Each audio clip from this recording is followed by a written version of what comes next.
আমি সেই জীবন্ত আর মৃত ছিলাম, আর দেখ আমি চিরকাল জীবিত আছি। আমেন। আর আমার কাছে মৃত্যু ও পাতালের চাবি আছে। তোমাদের হৃদয় বিচলিত না হোক, ঈশ্বরের উপর বিশ্বাস রাখো, আমার উপরও বিশ্বাস রাখো। আর জেনে রেখো যে আমি সর্বদা তোমাদের সাথে আছি, হ্যাঁ, যুগের শেষ পর্যন্ত।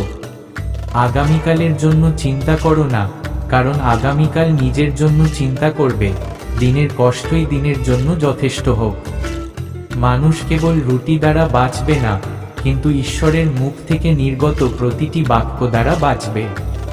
প্রিয় সন্তানেরা, তোমরা ঈশ্বরের কাছ থেকে এসেছ এবং তাদের জয় করেছ, কারণ তোমাদের অন্তরে যিনি আছেন তিনি এই জগতের মানুষের চেয়ে মহান। তোমার সমস্ত হৃদয় দিয়ে প্রভুর উপর নির্ভর করো, তোমার নিজের বিবেচনার উপর নির্ভর করো না।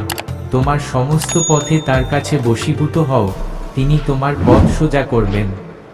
আর আমরা জানি যে ঈশ্বর সর্ববিষয়ে তাদের মঙ্গলের জন্য কাজ করেন যারা তাকে ভালোবাসে, যাদের তার উদ্দেশ্য অনুসারে ডাকা হয়েছে। আমি খ্রিস্টের সাথে ক্রুশবিদ্ধ হয়েছি এবং আমি আর জীবিত নই, কিন্তু খ্রিস্ট আমার মধ্যে বাস করেন। এখন আমি দেহে যে জীবন যাপন করি তা ঈশ্বরের পুত্রের উপর বিশ্বাসের দ্বারাই যাপন করি, যিনি আমাকে ভালোবাসতেন এবং আমার জন্য নিজেকে উৎসর্গ করেছিলেন। ঈশ্বর আমাদের যে আত্মা দিয়েছেন তা আমাদের ভীতু করে না, বরং শক্তি, প্রেম এবং আত্মসংযম দান করে।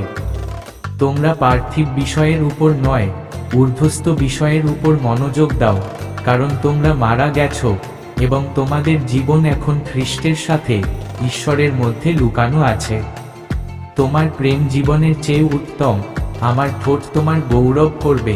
আমি যতদিন বেঁচে থাকব ততদিন তোমার প্রশংসা করব, আর তোমার নামে আমার হাত তুলব।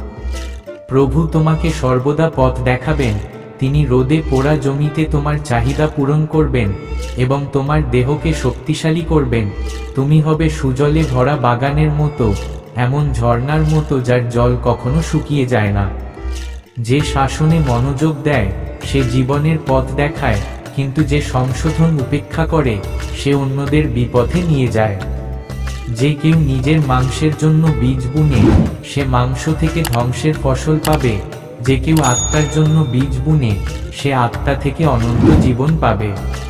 কিন্তু আত্মার ফল হলো প্রেম, আনন্দ, শান্তি, সহিষ্ণুতা, দয়া, মঙ্গলভাব, বিশ্বস্ততা। তোমাদের বিশ্বাসের পরীক্ষা ধৈর্য উৎপন্ন করে। ধৈর্যকে তার কাজ শেষ করতে দাও, যাতে তোমরা পরিপক্ক ও পরিপূর্ণ হও, কোনো কিছুর অভাব না থাকে। প্রভুর সামনে স্থির থাকো এবং ধৈর্য ধরে তার জন্য অপেক্ষা করো। যখন মানুষ তাদের পথে সফল হয়, যখন তারা তাদের দুষ্ট পরিকল্পনা বাস্তবায়ন করে, তখন চিন্তা করো না। কোনো বিষয়ের শুরু অপেক্ষা শেষ উত্তম এবং অহংকার অপেক্ষা ধৈর্য উত্তম। আশায় আনন্দিত হও, কষ্টে ধৈর্যশীল হও, প্রার্থনায় বিশ্বস্ত থাকো।